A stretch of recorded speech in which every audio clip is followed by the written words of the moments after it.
Former President and now Manila Mayor Joseph Estrada stood by his pronouncement that it is hopeless talking to the MILF. Victor Cosare is back to tell us why. And what kind of government do we have when we cannot impose our own laws in our own land? I don't know, nakakaawa lang yung mga young policemen natin. Nakakaawa. So what's next? In order to get justice for them, we have to really wage war.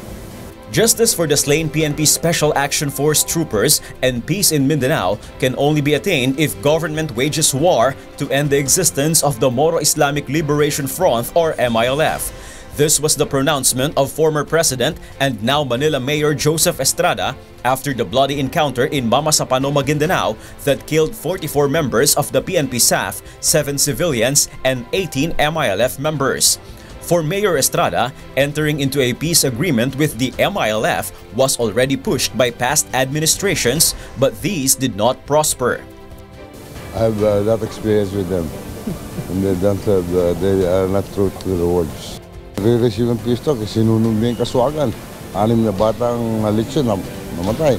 2 sundalong namatay din. Oh. Ang ibig sabihin, ilang pang buhay ang masasakripisyo rito. Estrada said, under the 40 years of the MILF's existence, kidnapping had been taking place and many civilians have died because of attacks. For Estrada, what happened to the 44 SAF troopers is too much. Just like what I did when I was the president, we have exhausted all remedies to make peace with them and to no avail. So what is next? I think the only solution there is to wage war, to earn peace. Victor Cosare, reporting for Y News. So what do you think, Diego? Will an all-out war against the MILF solve war? If you think about it, wouldn't more fighting actually cost us more lives, both from the PNP and also our Muslim brothers?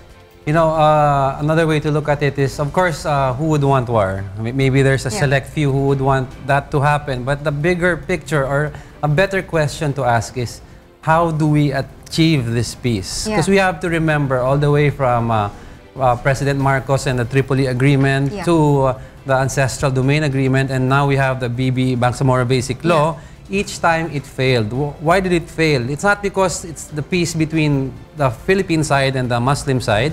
It's because you have 13 tribes who are also at war with each other. And if you think about it, it's also about the implementation of the different reforms in Mindanao. How do you expect our brothers to want peace if they are in dire poverty? How will you expect them to... in a way, their circumstances breed hatred. That's right. These circumstances breed more injustice, and it's this kind of situation that, if you think about it, breeds extremism. Don't you think so? We should, you know, what they should do is, aside from talking to the MILF, we should know where the MILF came from, the massacre, remember?